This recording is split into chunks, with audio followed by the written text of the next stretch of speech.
We recording right now? Uh, yeah.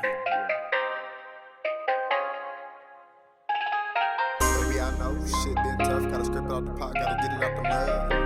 Yeah, get it out the mud. Yo, what's the deal? You already know what it is. It's your boy Willie B. We back again. Now, what we gonna talk about? Yeah, we're gonna talk about the elephant in the room. We're gonna talk about police brutality real quick. First of all, I just want to say, I think this subject in particular differentiates me between most conservatives and Republicans and things of that nature. Because I'm gonna be honest with you, most conservatives that you'll find are super pro police and they're super blue lives matter. You'll never catch me saying blue lives matter. There's no such thing as a blue life. That's your job title.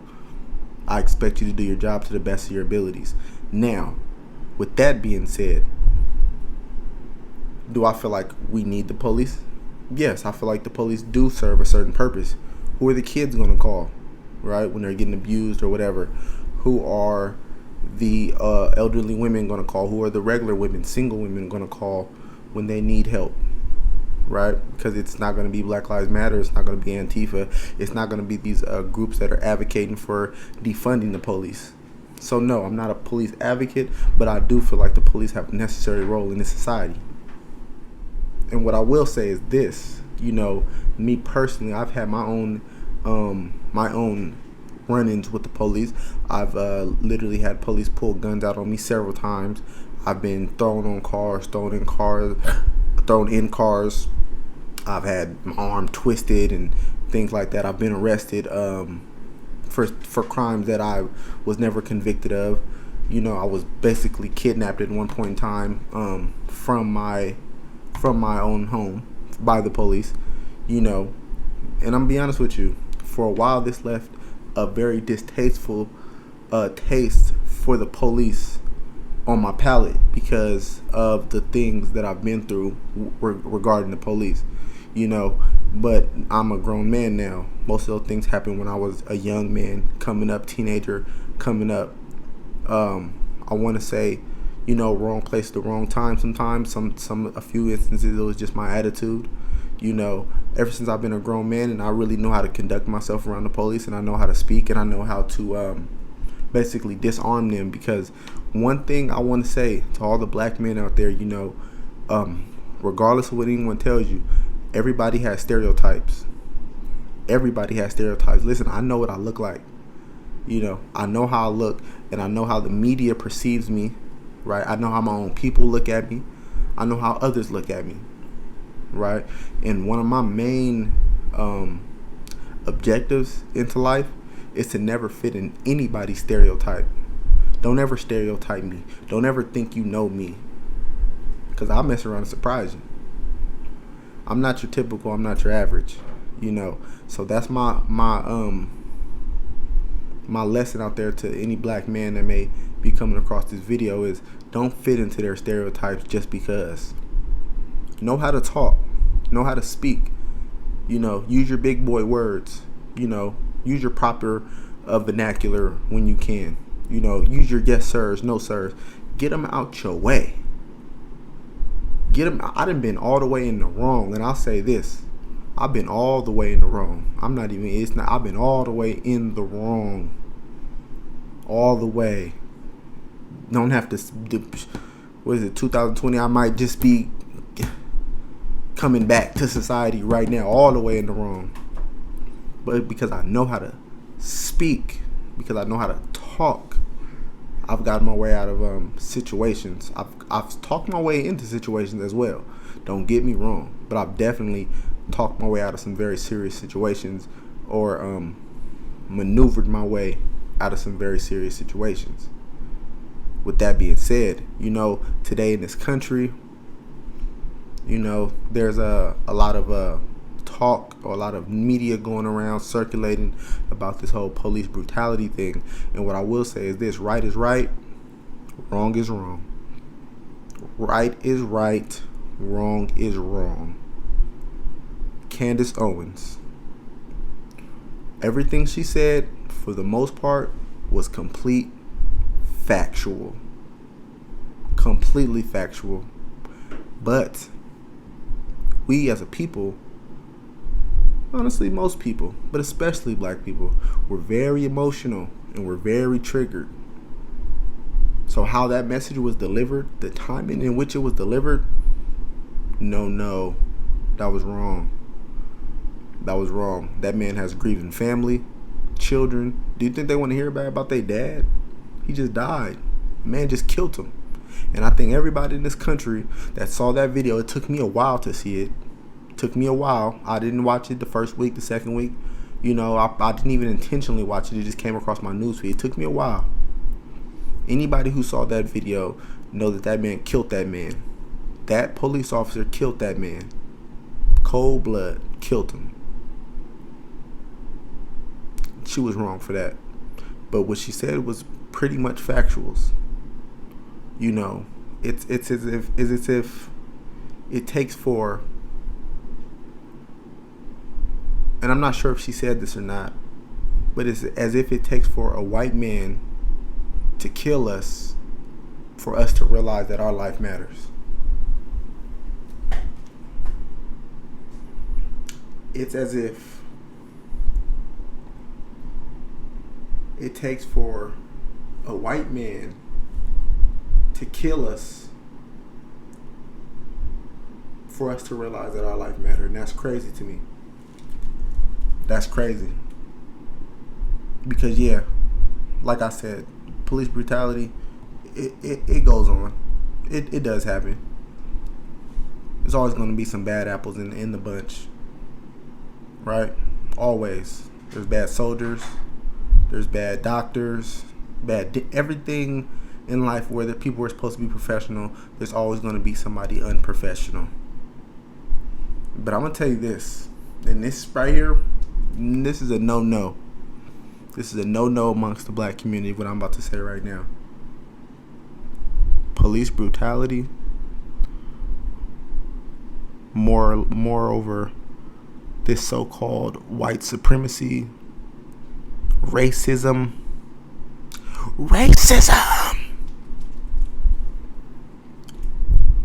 Those are the least of our concerns. Those should be the least of our worries.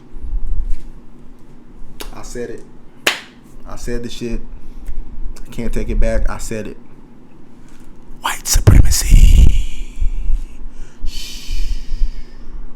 Racism. Those are the least of our worries. Why are we even worried about who likes us and who doesn't? Hey, you don't want me to eat in your restaurant? For sure. Not eat in here.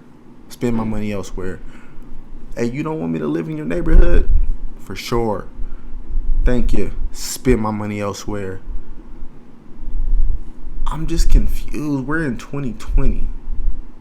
We still marching about the same shit that they was marching about in the 50s or 60s. But we don't have it half as hard. We don't have it half as hard. Most of the people I see complaining, talking about racism, most of the black people at least, they drive, fairly decent cars. They got iPhones. They be in Vegas with me. You know what I'm saying? I ain't gonna say with me, but they be in Vegas. Take little trips. Got a couple die. You ain't on the street because of racism. You ain't broke because of racism. Racism is a figment of your imagination. There's people who like people and there's people who don't. I don't care who doesn't like me. It's about respect. I don't give a fuck what you do when you go home. I don't give a fuck what you worship. I don't give a fuck who you decide to lay down with. I don't care. That's just me. I don't care if you don't like me because I'm black. Fuck you. I ain't gonna hate on nobody just because of their color of their skin. That's not in me. Just can't do it. So I don't really care about racist, so-called racist. I don't. This is not the 50s. This is not the motherfucker. Listen, you can come down here with your pickup truck. I'm not trying to stereotype. I'm just saying. I'm imagining a scene from the 40s to 50s. You can come down here with your pickup truck. You can goddamn hop out on me if you want to. You can hop on me if you want to. We are not our great-great-grandfathers, and I want other black people to understand this. We don't need to be marching in those streets. We don't need to be marching in those streets. What are you marching for? They doing all that protesting. Even where my city from, y'all did all that protesting, burnt the city up, fucked up the city, didn't touch the courthouse where they hand out thousands of years to motherfuckers. Y'all ain't touched the police station. Y'all burnt up the Wiener Schnitzel and looted the hair place. Come on now. And I'm supposed to take you seriously? Come on now. You know what would have been more serious if there would have been a meeting. But, I'm just saying, hindsight 2020. Hey, everybody go apply for your gun license. And then after that, everybody, we're going to go apply for our CCWs. Right? And then after that, we're going to start our own neighborhood watch. Right? But no. It's much easier to riot, loot, scream, shout like some children. You know how long I've been trying to get people to pull our resources together? I don't even try no more. You'll never catch me doing that again. Maybe in private, never in public. Let's pull some resources together. Hey, it's 100 of us. Hey, let's all put up $100. That's $10,000.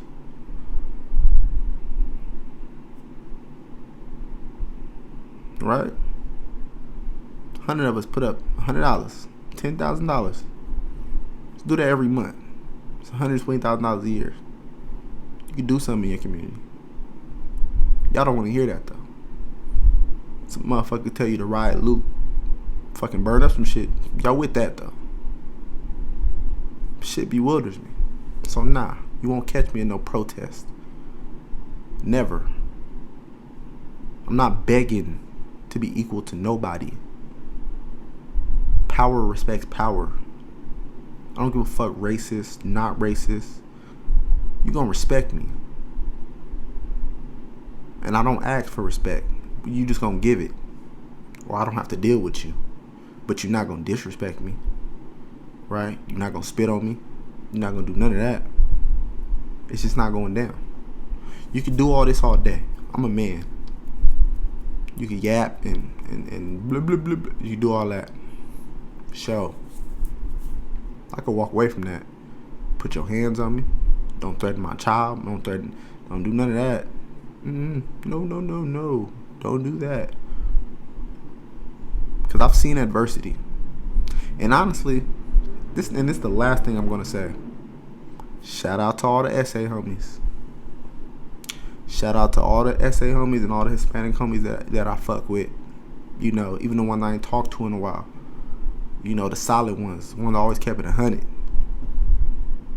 Because y'all know, even on the Hispanic side, y'all know, back in the day, we used to go to war. We used to go to low-key war. It'd be riots. And even on the Hispanic side, I could see a Hispanic person hating me. Right? I could see a Mexican homie not fucking with black people at a certain point in time. Because at a certain point in time, it was on.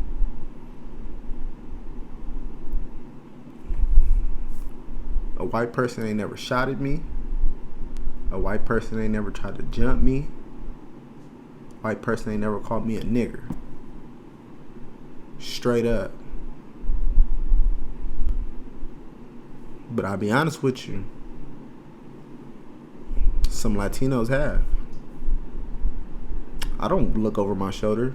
I don't. I'm not really I don't live in fear. But I'm going to tell you right now. Say this was 10 years ago. How old am I? I'm 28. Say this was 10, 12 years ago.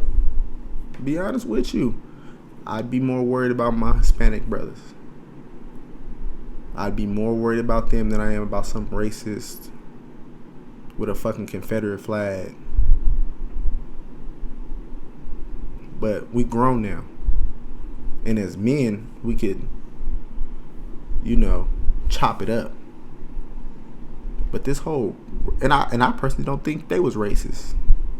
It was just tribe against tribe. That's all. And I can, some of them, most of them I can forgive. It's one particular one I probably can't. But that's neither here nor there. That's for another story, actually.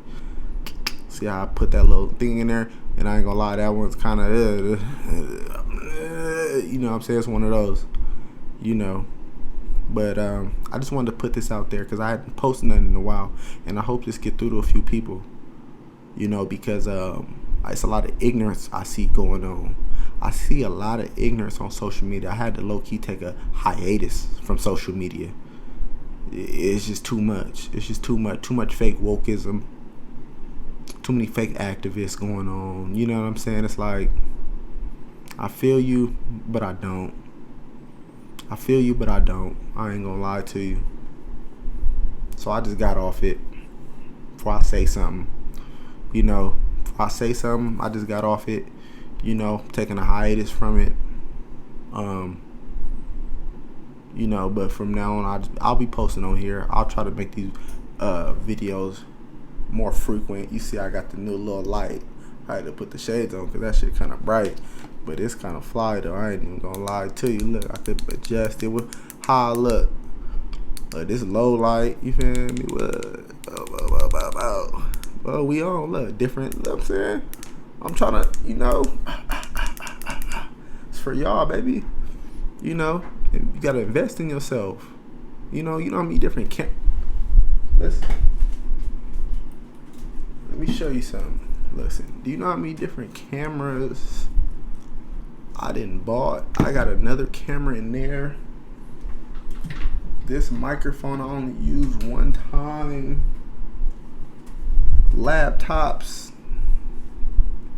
Hey, listen, you gotta invest in yourself. With that being said, you already know what it is.